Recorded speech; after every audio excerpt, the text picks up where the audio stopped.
भञ्जनाय सुखं कुरु फट् स्वाहा।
राम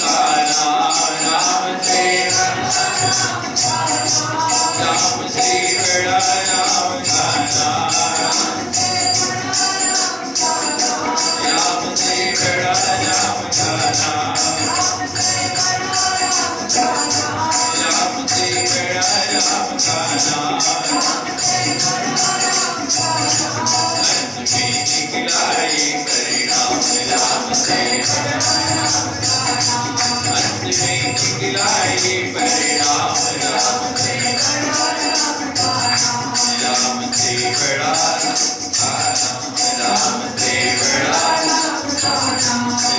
से बड़ा राम से बड़ा राम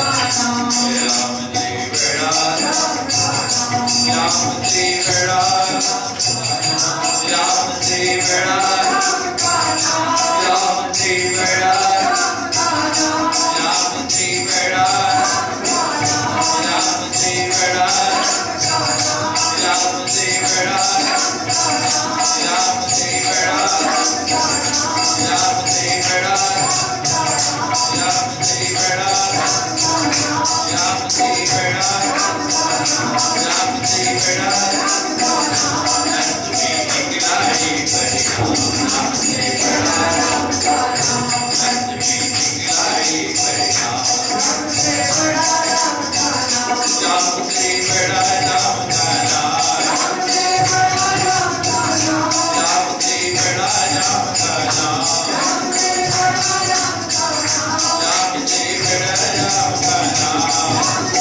राम का नाम अंत में दिखलाई परिणाम राम से बड़ा राम का नाम अंत में दिखलाई परिणाम राम से बड़ा राम का नाम राम से बड़ा राम से बड़ा राम का नाम राम से बड़ा राम से बड़ा राम से बड़ा राम से बड़ा राम से बड़ा राम से बड़ा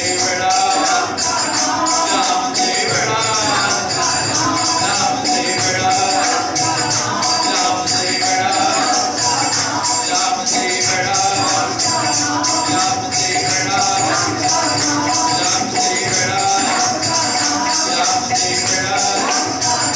से बड़ा राम से बड़ा राम से बड़ा में दिखलाई परिणाम राम से बड़ा राम का नाम राम से बड़ा राम का नाम राम से बड़ा राम का नाम जयकारा वीर बजरंगी हरे हरे महादेव।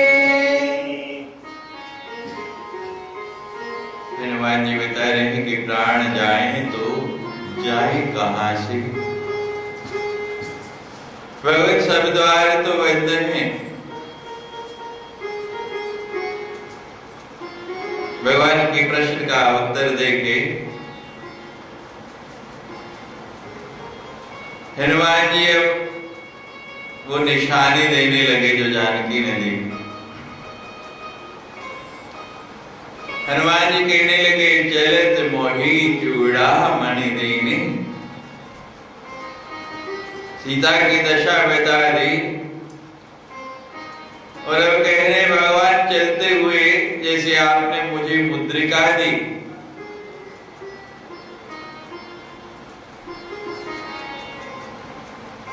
जानकी ने मुझे चूड़ा मणि दी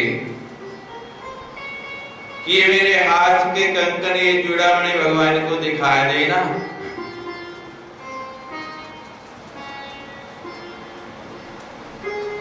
भगवान को मेरी कुछ स्मृति आ जाएगी, कुछ याद आएगी।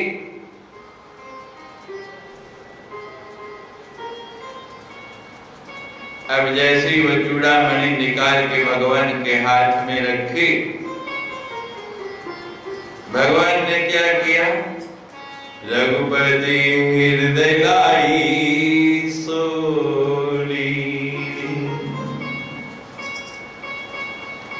भगवान ने सुनते ही क्या किया?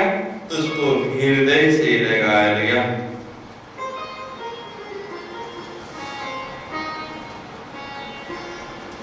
पहले हनुमान जी को हृदय से लगाया। पुण्य हनुमान हर्ष ही राय। जैसे ही समाचार सुना हनुमान को अपने हृदय से लगा लिया।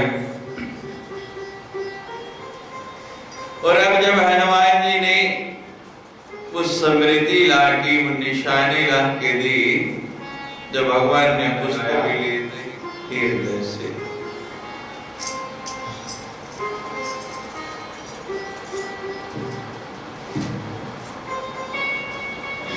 फिर भगवान हृदय में लगा कि उन क्षणों का स्मरण करने लगे जो जानकी के साथ बिताए, और उन क्षणों को, उन पलों को याद करते करते उनकी स्मृति आते आते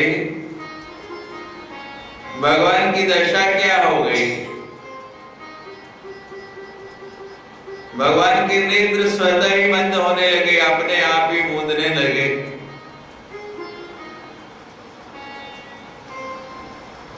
नाथ जुगल लोचने भरी बारी,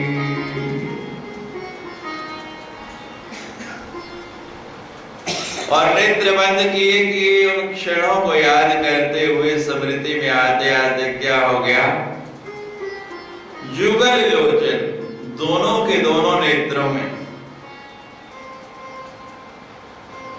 बारी कहती है जल को, दोनों नेत्रों में जल भर आया।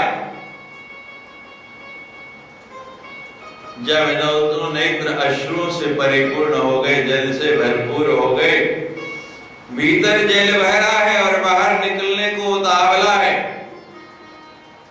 लबालब दोनों नेत्र जल से भर गए और वो नेत्र बरसने को तैयार है, जैसे कोई मेघ जल से भरा हुआ श्यामवर्ण मेघ और आकाश में उड़ रहा और नीचे वर्षा के लिए आतुर हो, ऐसे वो जल बाहर निकलने को आतुर।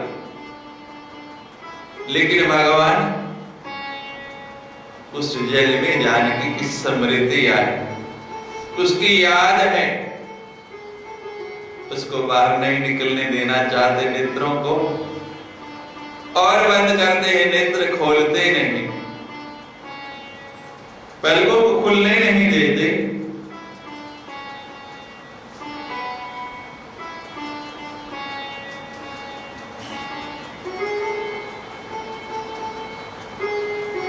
लेकिन कब तक रुके?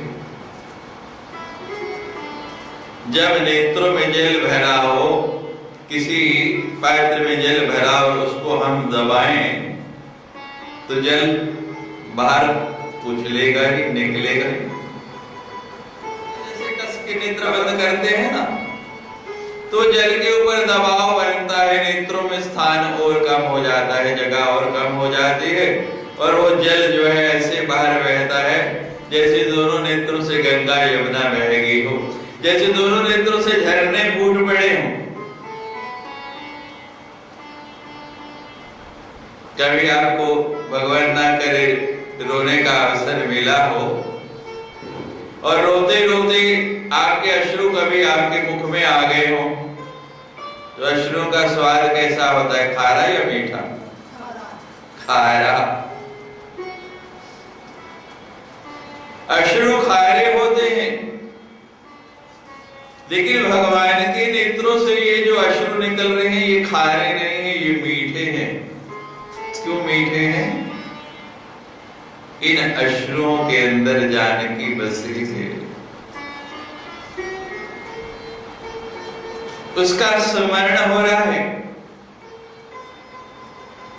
एक बूंद भी खारे जल की मुख में आ जाए तो मुख का स्वाद कैसा हो जाता है, चेहरे की आकृति कैसी हो जाती है। लेकिन जब प्रेम के अश्रु बहते हैं, व्यक्ति उनको भी जीभ लगा लगा के चाट चाट के पीता है। इतनी मिठास, इतना आनंद है उनके अंदर। दोनों अश्रुओं से धारा बह रही है और हनुमान जी देख रहे हैं भगवान की दशा। जितने भी वानर हैं वहां सब वानरों के अंदर केवल एक हनुमान जी ही ऐसे हैं जिन्होंने जानकी की विरह देखी, उसके अश्रु भी देखे और राम जी के भी अश्रु देख रहे हैं। बाकी ने तो केवल यही देख रहे हैं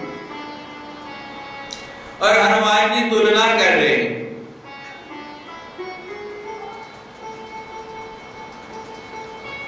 जानकी का विचार करते हैं तो उसका परिणाम भारी दिखता है कि जानकी को बहुत प्रेम है, और जब भगवान की ओर देखते हैं, उनकी दशा देखते हैं तो कहते भगवान को बहुत अधिक प्रेम है, जिसके विषय में सोचते हैं दिनों दिन जो प्रीत बढ़े उसको प्रीत कहते हैं, जो आज बढ़े कल कम हो उसको प्रीति नहीं कहते। संसार के व्यक्तियों की प्रीत ऐसे है, संसारी वस्तु से प्रीति ऐसे है जो दिन प्रतिदिन घटती जाती है। आज जो वस्तु आपको बहुत प्रिय लगती है कल वो कम लगनी प्रारंभ हो जाती है। ये अलग बात है कि निभाना पड़ता है, ऊपर ऊपर से तो कहना ही पड़ता। लेकिन भगवान की जो प्रीत है वो प्रीत कैसी है, वो प्रेम कैसे है? जैसे चातक का प्रेम है, वो पीहू पीहू पुकारता ही जाता है और आशा भी नहीं रखता भगवान जल बरसाए, मेघ बरसाए या पत्थर बरसाए, उसको इससे कुछ नहीं लेना। वो तो अपनी प्रीति में मगन है, पीहू पीहू पीहू पुकारता जाता है और कहता भी नहीं बरसाए ना बरसाए। तो दोनों की दशा हनुमान जी तुलना नहीं कर पा रहे हैं, कौन अधिक और कौन कम। नाच जुगली लोचन भरी बारी, वचन कहे कछु जनक कुमारी। बहुत प्रयास किया, बहुत कोशिश की भगवान ने कि मैं इन बानरों के सम्मुख अपने ऊपर नियंत्रण रखूं, इन आंसुओं को बाहर नहीं आने दूं, इनको बरसने नहीं दूं। लेकिन भगवान अपने आप को रोक नहीं पाए, आंसू तो बरबस बाहर आ ही गए।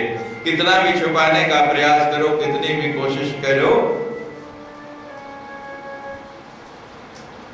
अब जब निकल ही आए भगवान रोक ही नहीं पाए, तो कहने लगे हनुमान जी केवल निशानी ही दी है, केवल चूड़ामणि ही दी कि कोई संदेश भी दिया है, कोई बात भी कही, कुछ कहा भी है कहने के लिए। वचन कहे कछु जनक कुमारी, कि जानकी ने कुछ कहा है, कोई संदेश दिया है। हनुमान जी कितने धैर्यवान हैं। जब तक वहां गए जानकी ने कुशल नहीं पूछा भगवान का, तब तक बोले नहीं।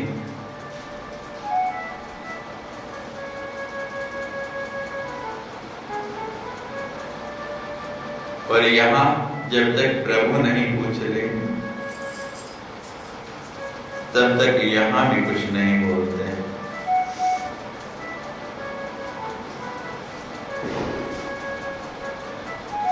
अब भगवान ने पूछा तो हनुमान जी बोलने लगे। पहले जो प्रश्न किया उसका उत्तर दिया, फिर निशानी दी, और अब भगवान ने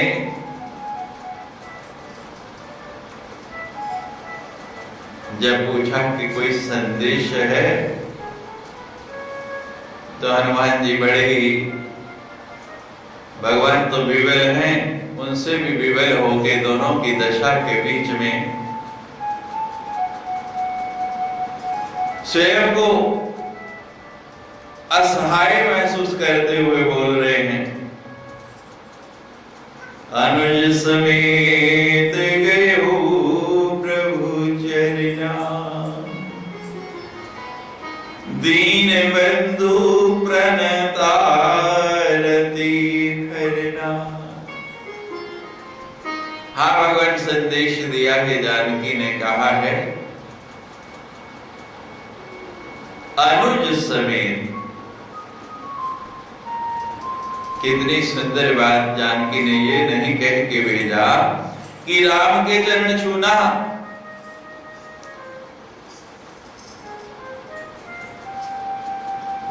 भगवान से ज्यादा, राम से ज्यादा किसका अपराध किया जानकी ने? लक्ष्मण का। लक्ष्मण जाना नहीं चाहते थे, भगवान कह के गए कि लक्ष्मण तुम्हें जानकी की रक्षा करने है, जब तक मैं नहीं लौटूं स्वर्ण मृग को मार के वापस नहीं आऊं, तुमने यहां से बाहर नहीं निकलना। और लक्ष्मण जी जाना नहीं चाहते हैं बिल्कुल। जब किसी भी प्रकार से तैयार नहीं हुए लक्ष्मण जी जाने के लिए, तो जानकी ने बड़ी प्रताड़ना की। लक्ष्मण जी फिर भी नहीं जाते हैं। उसी समय आवाज आई, मारीच ने राम की आवाज बना के उनकी ध्वनि में बोला, हा लक्ष्मण, हा सीते। जब ये ध्वनि सुनी, ये आवाज सुनी जानकी ने, तो भ्रमित हो गई। कहने लगी, लक्ष्मण तुमने कुछ सुना? भगवान दुखी होके पुकार रहे हैं, भगवान कष्ट में है, तुम जाओ, अभी जाओ। लक्ष्मण कहता है, माते, राम भी कभी कष्ट में हो सकते हैं। पूरे विश्व का, पूरे ब्रह्मांड का जो कष्ट हरने वाले हैं, उस कष्ट को दूर करने वाले हैं, उनको भी कष्ट आ सकता है। ये हो ही नहीं सकता। ये जरूर उस मायावी की कोई चाल है।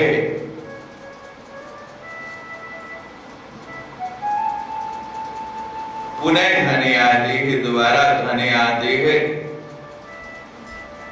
और लक्ष्मण जी तो सब जानते हैं, लेकिन जानकी नहीं मानती।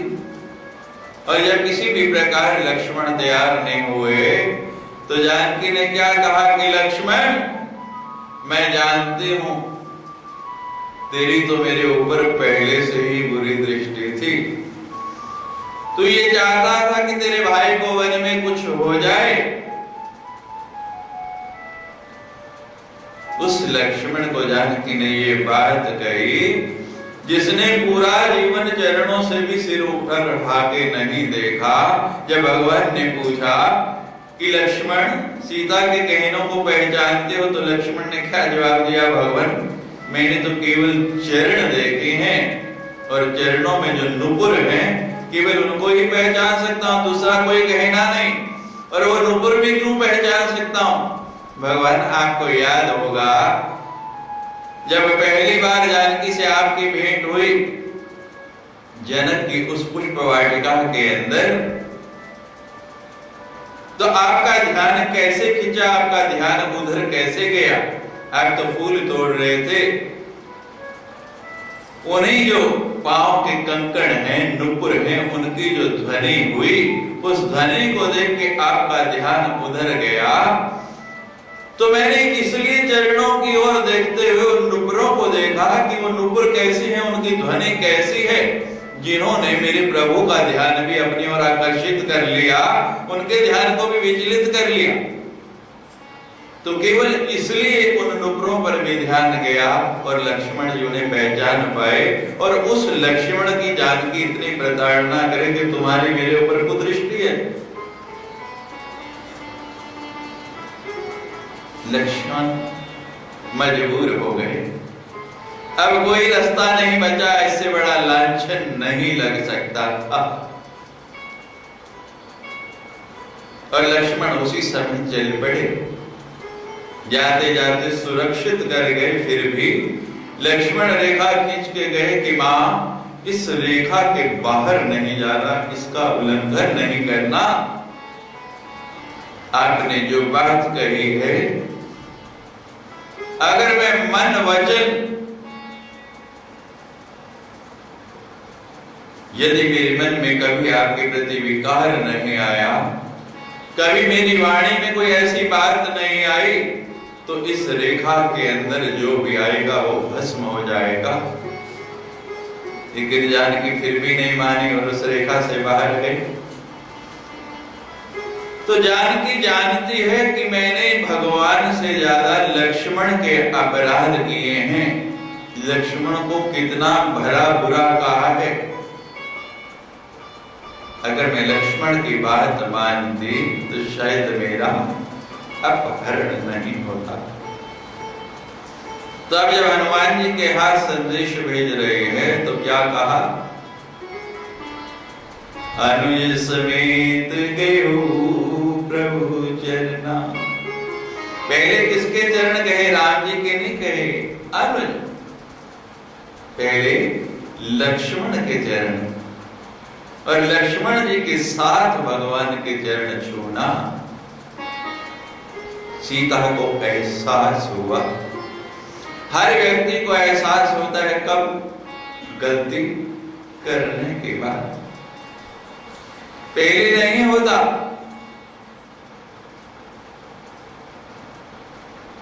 और बाद में पछताने से क्या होता है? जब समय रहते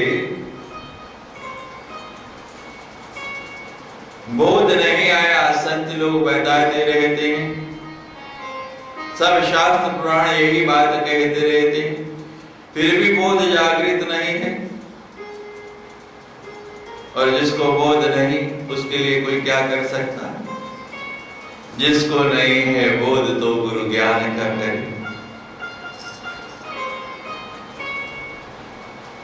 आज बोध हो रहा है। आज लक्ष्मण को जब संदेश दिया तो क्या कहा कि पहले लक्ष्मण जी के चरण छूना और फिर राम जी के चरण छूना। दीन बंधु प्रणतारती हरना। और कहना भगवान आप तो दीनानाथ हैं, दीन दयाल हैं, दीन बंधु हैं। दुखियों के जो आपके शरणागत हो जाते हैं, उनके दुखों का आपका नाम तो प्रणत पाल है। प्रणत क्लेश नाशाय गोविंदाय नमो नमः।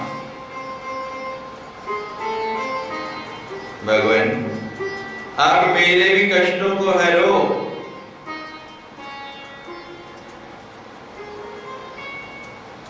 मन क्रम वचन चरणे अनुरागी,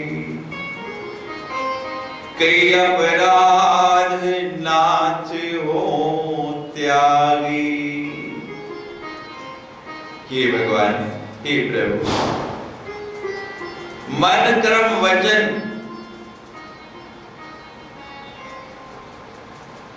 अपने मन के द्वारा, अपनी क्रिया के द्वारा, अपने शब्दों के द्वारा, यदि मेरा आपके चरणों में अनुराग है, संसार में बहुत से लोग ऐसे हैं कर्म के द्वारा, क्रिया के द्वारा चरण छुएंगे, शरीर झुक जाएगा,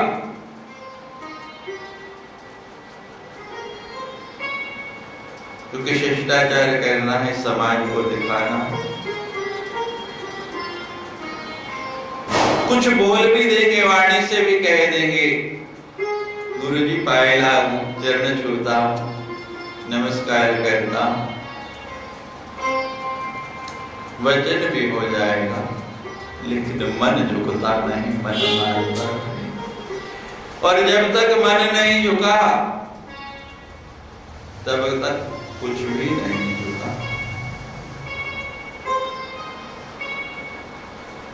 जब मन झुक गया तो समझो उसी क्षण फल प्राप्त हो गया। जिस पेड़ की डाली को फल लगता है वो स्वतः झुक जाती है, और जिसको नहीं लगता कितना भी पकड़ के झुकाओ, छोड़ो तो फिर। जिसको फल लगा है आपको पकड़ना नहीं पड़ा, खींचना नहीं पड़ा नीचे की ओर, झुकाना नहीं पड़ा, वो अपने आप झुक गए।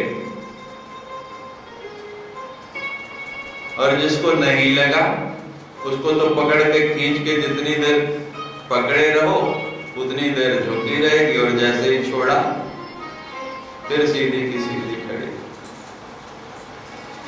तो जानकी जी कहते हैं कि एक नहीं तीनों से मन क्रम वचन, और सबसे पहले मन कहा कि भगवान केवल क्रिया या शब्द नहीं समझना, मन क्रम वचन।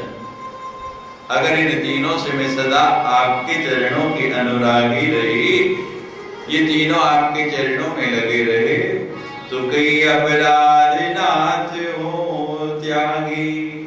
तो फिर भगवान किस अपराध के कारण, मेरी किस गलती के कारण, किस त्रुटि के कारण आपने मेरा त्याग कर दिया, आपने मुझे छोड़ दिया, अपने से दूर कर दिया? कौन सा अपराध है भगवान मेरा जो आप क्षमा नहीं कर रहे हैं? इतने दिन हो गए, इतना समय हो गया और आप मेरी सुधि नहीं ले रहे हैं।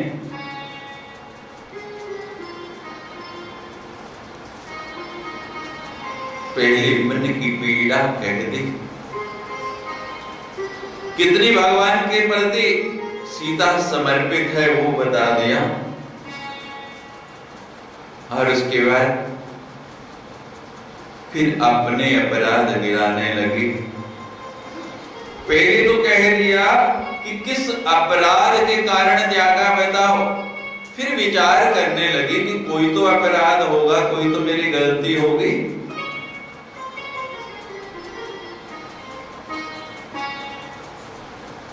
ये विवेक की बात है। हम गलती भी करते हैं, अपराध भी करते हैं और मानते भी नहीं। अब जानकी ने बड़ा विचार कर लिया कि मैंने कोई गलती नहीं की, लेकिन फिर भी विचार करते हैं कि कोई अपराध हुआ है।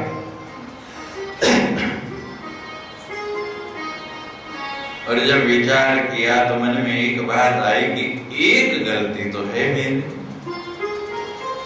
अब एक मोरी में माना,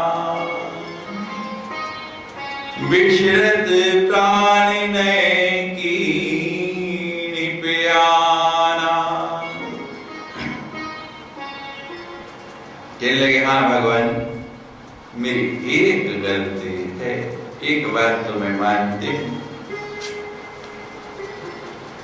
दशरथ से आप बिछड़े और दशरथ ने सुनते ही प्राण त्याग दे, प्राण छोड़ दे।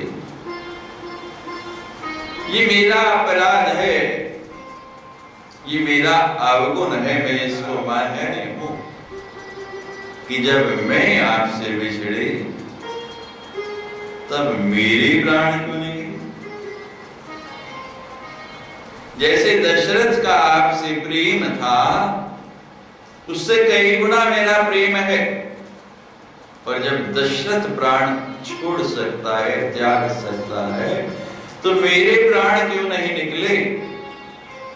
आपके मन में ये भाव आता होगा, आप ये सोचते होंगे।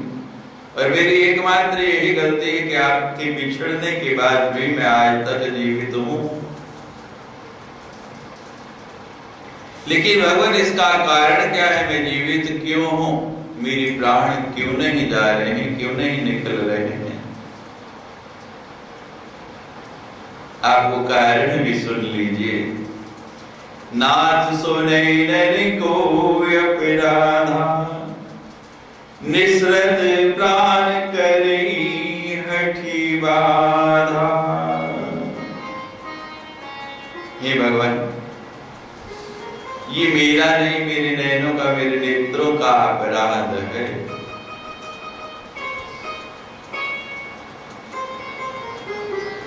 ये नेत्र इसमें बाधक बने हुए हैं जो मेरे प्राण नहीं जाने देते। ये नेत्र इनको बाहर नहीं निकलने देते।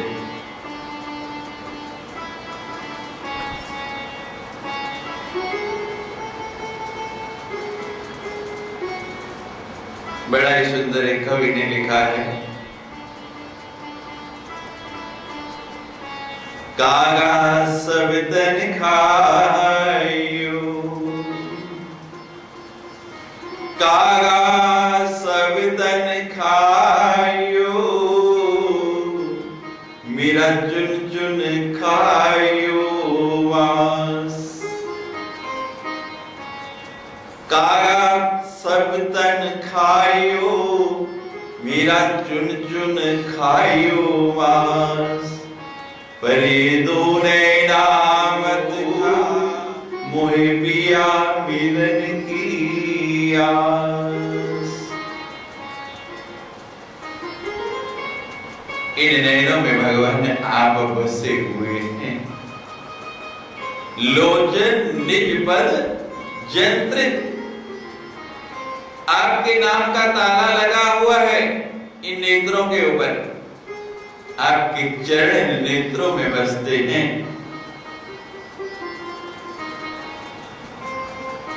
प्राण जाए कहां से?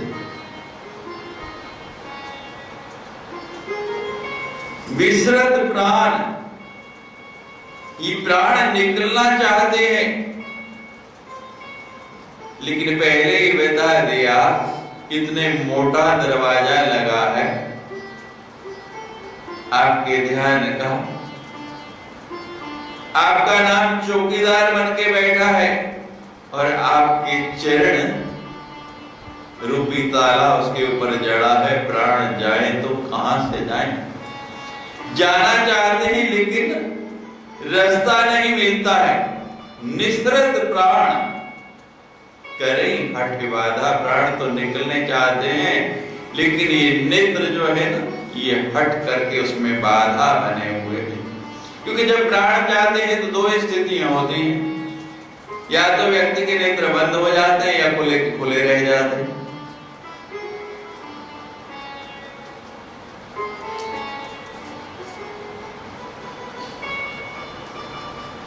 अब मेरे नेत्रों में तो आपका जो चरण है वो ऐसे बसे हुए हैं कि ना खुले हैं और ना बंद है।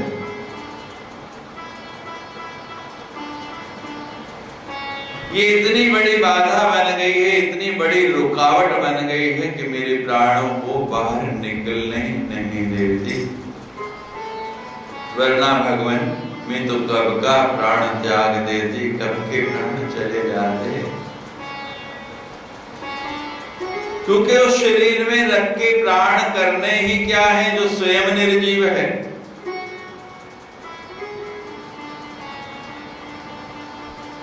और मेरा शरीर, मेरी स्थिति कैसी है? मेरे अग्नि तन तूल समीरा। भगवान मैं तो आपके विरह की अग्नि में जल रही हूं, और ये मेरा तन जो है ना, ये रुई बन गया है। लकड़ी गीली हो तो आग बड़ी मुश्किल से लगती है, और जब सूख गई हो तो जरा सी चिंगारी मिले कैसे भड़क जाती है।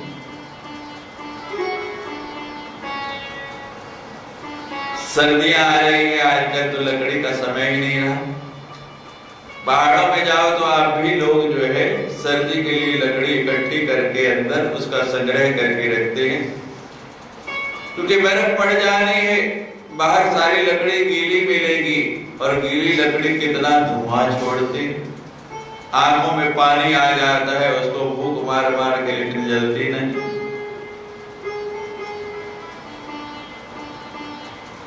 तो जानकी जी बता रहे हैं कि मेरा शरीर कैसे हो गया है आपके विरह में, सूख के बिल्कुल सूखी लकड़ी जैसा हो गया है।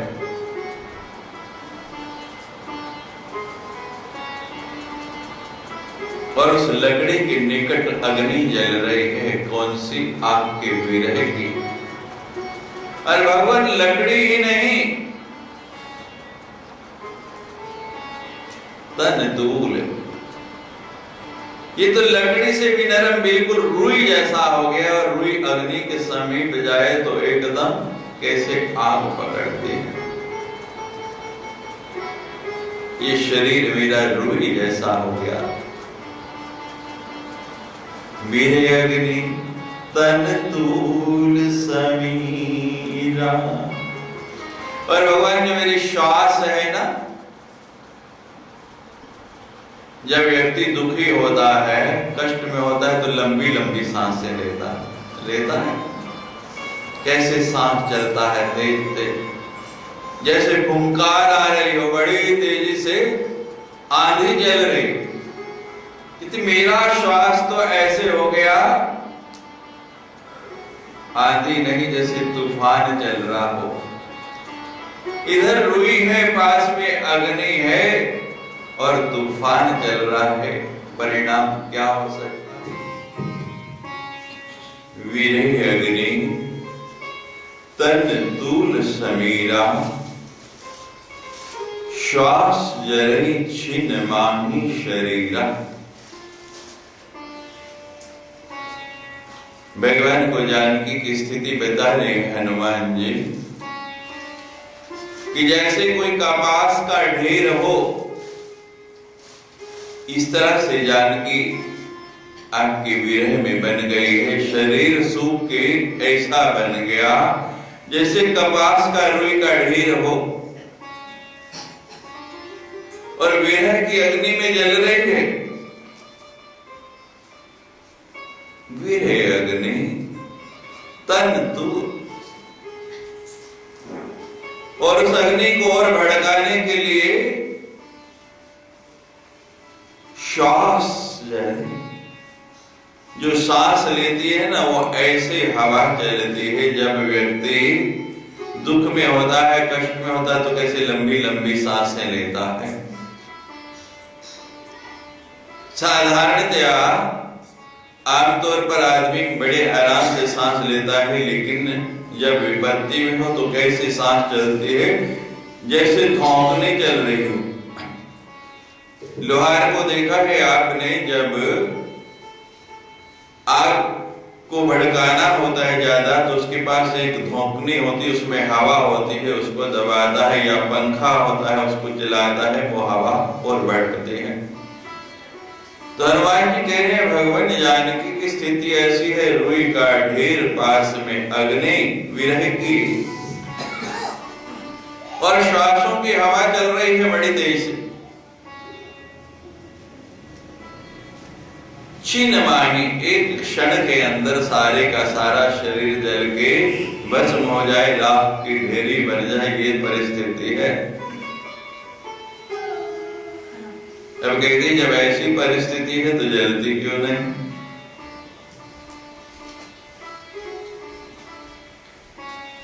जलने में देर क्या लगेगी? हनुमान जी बता रहे कि क्षण माहिराओं के एक क्षण के अंदर स्वाहा हो जाए। बची कैसे है? नैन समय जल निज हित लागी, जरै न पाव देह बिरहागी। भगवान जलना चाहते हैं, परिस्थिति ये है, लेकिन जले कैसे? ये विपरीत परिस्थितियां हैं। तीन आपको बता दी, शरीर की क्या दशा हो गई।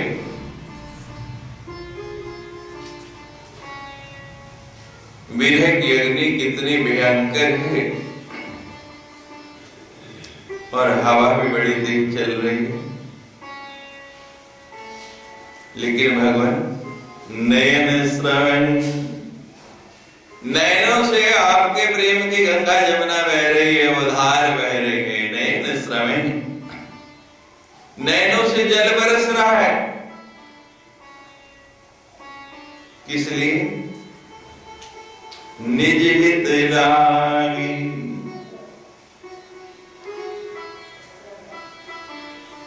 वो आपकी स्मरण में लगी है, इसलिए उसको जलने नहीं दे रहे हैं। आपकी याद कर करके आपके नाम की गंगा यमुना जो है नैनों से बह रही है, और उस अग्नि के ऊपर गिरती है, उसको भड़कने नहीं दे रही। और यही कारण है भगवान जरे न पाव, कि ये जो देह है विरह की अग्नि में पड़ी हुई, ये जल नहीं पाती। क्यों नहीं जल पा रही? क्योंकि आपके प्रेम के अश्रु से, उसकी आंखों से बह रहे हैं, और भगवान निरंतर बह रहे हैं।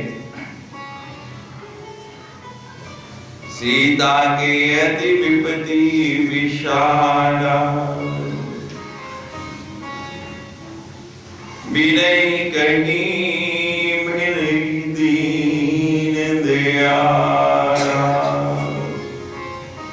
भगवान जानकी बड़ी भारी विपत्ति में है, बहुत कष्ट में है।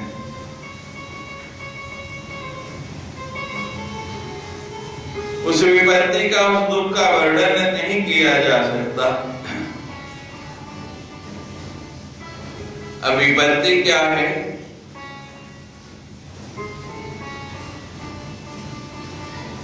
आप लोग संसार में जिसको विपत्ति समझते हैं वो विपत्ति नहीं है। सबसे बड़ी विपत्ति क्या है, इसकी चर्चा अगले दोहे में आएगी। हनुमान जी जब इसका विस्तार करेंगे कि सीता कौन सी विपत्ति में है, लेकिन यहां भगवान को कह रहे हैं। और जब हनुमान जी भगवान को कह रहे हैं बिनही कहीं, बिनही कहीं भली दीन दयाला, कि हे भगवान उसको मत पूछो, वो कहने लायक नहीं है और सुनने लायक भी नहीं है। बिना ही कहे, बिना कहे समझ जाओ तो अच्छा है, ना मैं कहूं और ना आप सुने। पर आप तो दीन दयाल हैं, सबके जाननहारे हैं, आपको सब कुछ पता है, कोई बात आपसे छुपी नहीं और मेरे मुख से ना कहलवाओ, ऐसे ही समझ जाओ तो बहुत अच्छा है।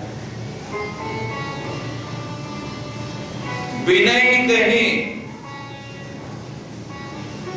संसार में बहुत सी बातें ऐसी हैं जिनको कहने की जरूरत नहीं पड़ती।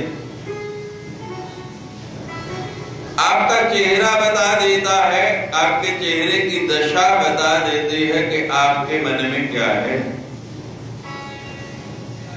जब आपके चेहरे का भाव दूसरा होता है, उसकी झलक, उसकी चमक, उसकी दमक अजीब होती है।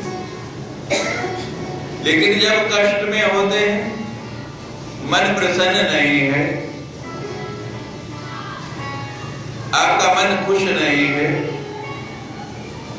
तब क्या होता है? तब परिस्थिति विपरीत होती है। फिर चेहरा कैसा होता है? जैसे मुरझाया हो, कुमलाया हुआ हो, बहुत उदास हो, चेहरे की आभा ही नहीं रहती। ऐसा लगता है कि कई दिन से सोए ही नहीं। हमारे स्वामी जी हमको पूछ रहे हैं 2-3 दिन से,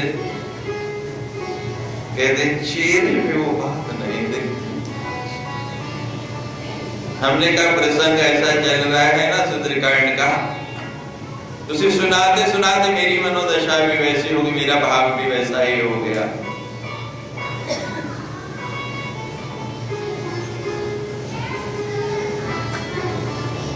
तो हनुमान जी कहते हैं कि ये कहने की बात नहीं, सुख है आपके भीतर, आनंद है तो भी कहना नहीं पड़ता, सामने वाला समझ जाता है। और दुख है वो भी चेहरे से ही पता लग जाता है, व्यक्ति जान जाता है। एक बहुत ही फटा हाल फकीर, तन के कपड़े फटे हुए, बाल बिखरे हुए, चेहरे की दशा ऐसी और शरीर की ऐसी जैसे अभी भी जानकी जी की बता रहे हैं, सूख के कांटा हो रहा, चला नहीं जा रहा। सुना एक दयालु प्रवृत्ति के व्यक्ति आए हैं, उनके पास पूछा और पहुंच के उनके सामने खड़ा हो गया। वो कहने लगे क्या चाहिए, बोल तुझे क्या दूं? कहते तू खाक देगा, अगर मेरी इस दशा को देख के भी नहीं समझा कि मुझे क्या चाहिए तो मेरे कहने से क्या अंतर पड़ जाएगा।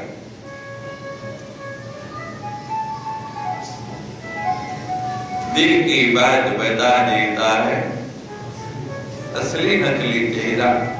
आप कितना भी आवरण ओढ़ो, कितना भी उस पर पर्दा डालने का प्रयास करो, कितना भी ढकने का प्रयास करो, गंदगी को कितना भी ढक दे उसकी बदबू जाती नहीं, और सुगंधी को कितना भी छिपा के रख दे उसकी सुगंध आती ही आती है। बिना ही कहीं बिना कहे ही भली। कहते भगवान इसी में भलाई है कि ना मैं कहूं और ना आप सुने।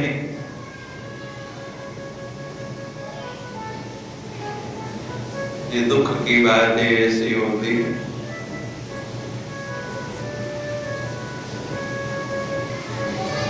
अपना दुख सुनाया, जो समझदार व्यक्ति है ना वो सुनाता भी नहीं जल्दी से। क्यों नहीं सुनाता? कहते मैं तो दुखी हूं ही हूं, दूसरे को क्यों करूं?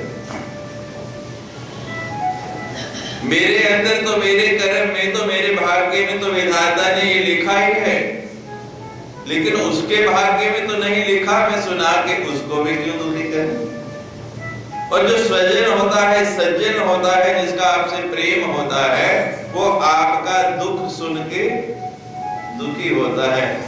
लेकिन किसी ऐसे को सुना दे, वो तो सुखी होता है और आनंद लेता है। अच्छा हुआ। लेकिन हनुमान जी तो जानते हैं कि जो जानकी की दशा मैं देख के आया हूं, मेरी परिस्थिति क्या हो गई। जो वीर है, धीर है, महावीर है, वो अपने आप को नियंत्रण में रख नहीं पाया। मुझे लंका जलानी पड़ गई और भगवान को सुनाऊंगा तो भगवान की क्या दशा होगी। इसलिए कहते हैं बिना ही कहीं कि बिना कहे ही समझ जाओ भली, इसी में भलाई है हे दीन दयाल। ना मैं कुछ कहूं ना तुम कुछ सुनो, बात दिल की दिल में ही रह जाए। बिना ही कहीं भली दीन दयाला, निमिष निमिष करुणा निधि, जाहि कलप समवीर, मेघ जले प्रभु आनिए, मुझबल खले दल जी। निमिष निमिष करुणा निधि।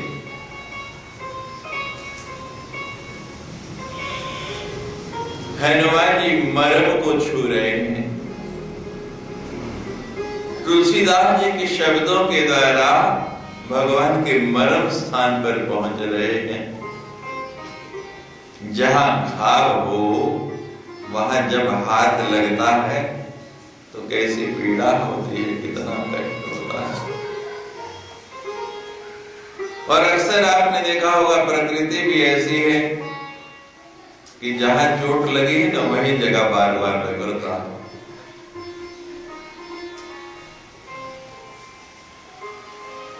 हनुमान जी संबोधन क्या कर रहे हैं? अभी दीन दयाल कहा और अब क्या कह रहे हैं? निमिष निमिष करुणा निधि।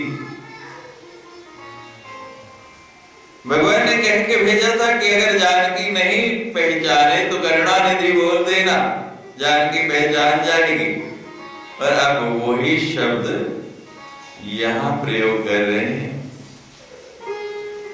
भगवान को जानकी बुलाती थी और जानकी की भाषा बोलनी है, जानकी की बात कहनी है, तो हनुमान जी उसी के शब्दों में बोल रहे हैं करुणानिधि। समझ जाए भगवान की मैं नहीं बोल रहा। कौन बोल रहा है? जैसे फिल्मों में देखते हैं ना, आगे मुंह दूसरा हिलाता है, पीछे आवाज दूसरे की होती है। तो यहाँ हनुमान जी भी केवल अपना मुख हिला रहे हैं, होठ हिला रहे हैं, बात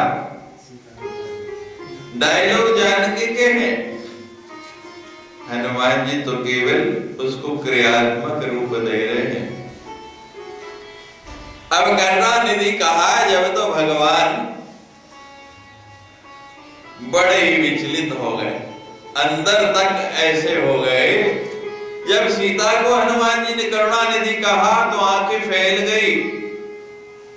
एक आश्चर्य सा हुआ, एक शांति सी मिलने लगी कि ये करुणानिधि पुकारने वाला कौन आ गया। लेकिन अब जब राम को कहा तो बड़ी याद आई सीता की, बड़ा स्मरण आया।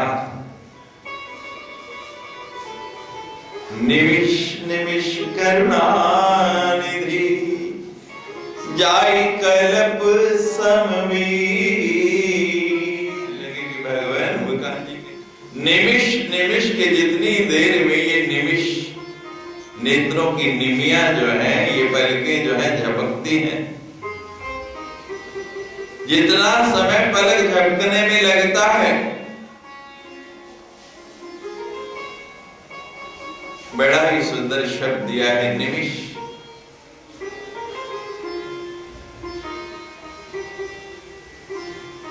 कितनी ही देर में सब कुछ बदल जाता है। बार बार जीवन में हमें बोध होता है, निद्रबंद किए क्षण के लिए पलक झपकी तो दृश्य दूसरा था और खुली तो दूसरा है। इतनी जल्दी परिवर्तन हो जाता है, संसार इतना परिवर्तनशील है, लेकिन व्यक्ति फिर भी समझता नहीं। दिन में कितनी बार श्वासों से भी ज्यादा बार पलकें झपकाता है, लेकिन फिर भी हर बार जब पलक को खोलता है तो नया दृश्य सामने होता है। पहले वाला मिट जाता है, हट जाता है। इतना सा हमारा जीवन है। पानी केरा बुध बुधा असमानस की जात, और देखत ही छिप जाएगा जो तारा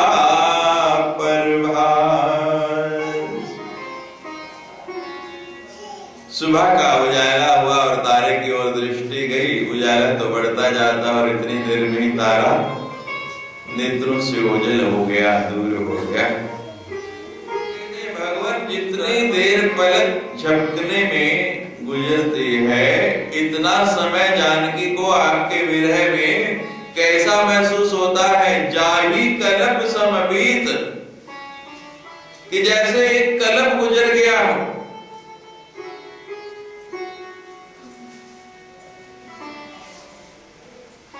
कितनी आयु है एक कल्प की। एक चतुर्युगी,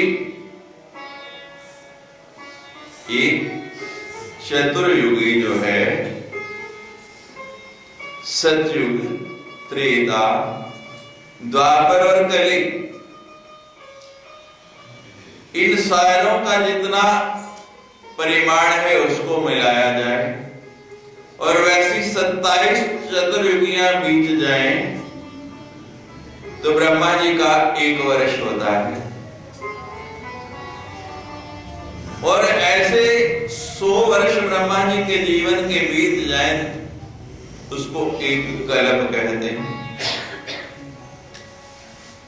अब अंदाजा लगा लो जरा, गणना करके कि कितना बड़ा होगा।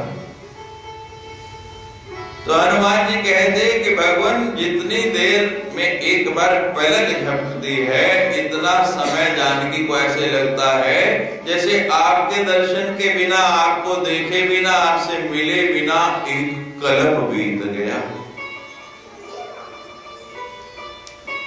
कैसे समय गुजार रही होगी, कैसे वो समय निकल रहा होगा, ये आप स्वयं ही विचार कर लें। बेग चली प्रभुआनी, मुझ पर खरदल जी।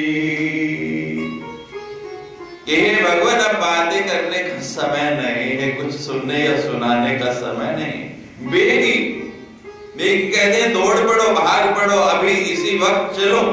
बेगी चली प्रभुआनी। जानकी ने कहा है कि हनुमान जी भगवान को जाते ही कहना कि समाचार को सुनते ही, ये जानते ही, मेरा पता होते ही दौड़ पड़ो।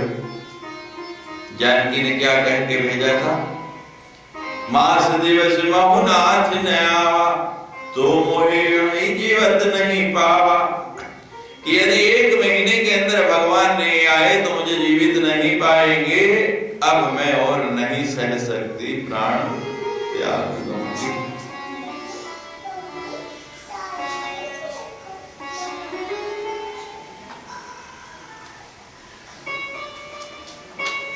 हनुमान जी ने सीधा साधा समय नहीं बताया कि कितना समय है, ये नहीं कहा कि समय है ही नहीं।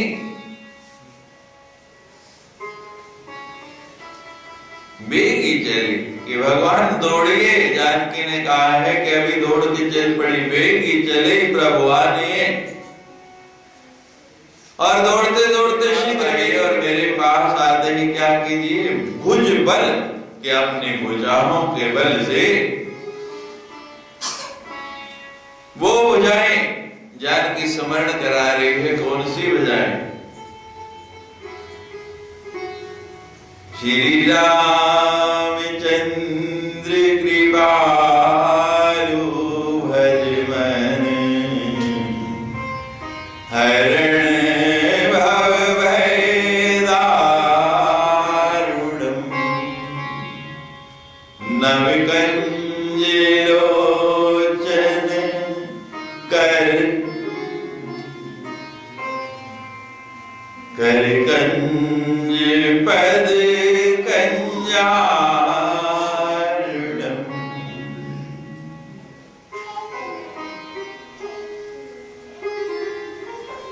भगवान से कह रहे हैं कि वो भुजाएं, वो आपकी विशाल भुजाएं। आपको याद होगा जब आप जनकपुर में आए और रंगशाला के अंदर, उस स्वयंवर के अंदर आप पहुंचे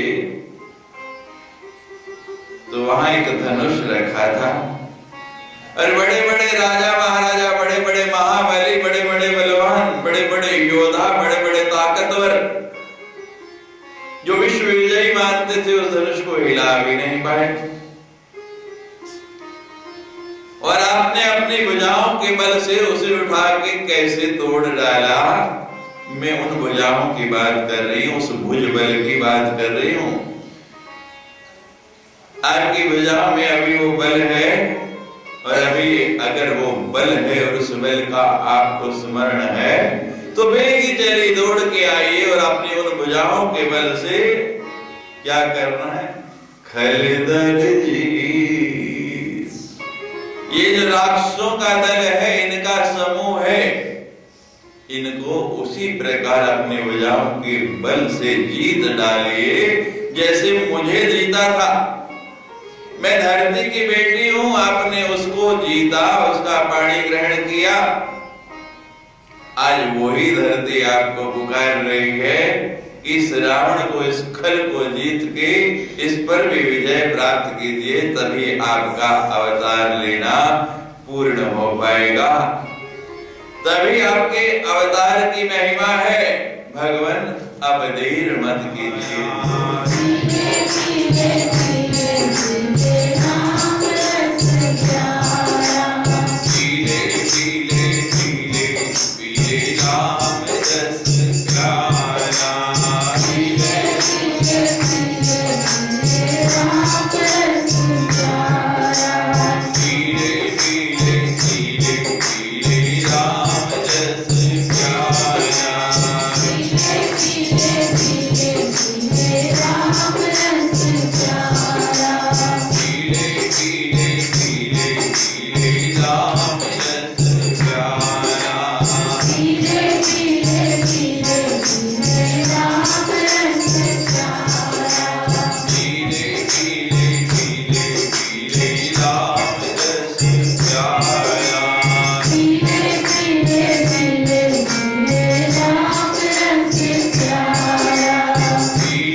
Sita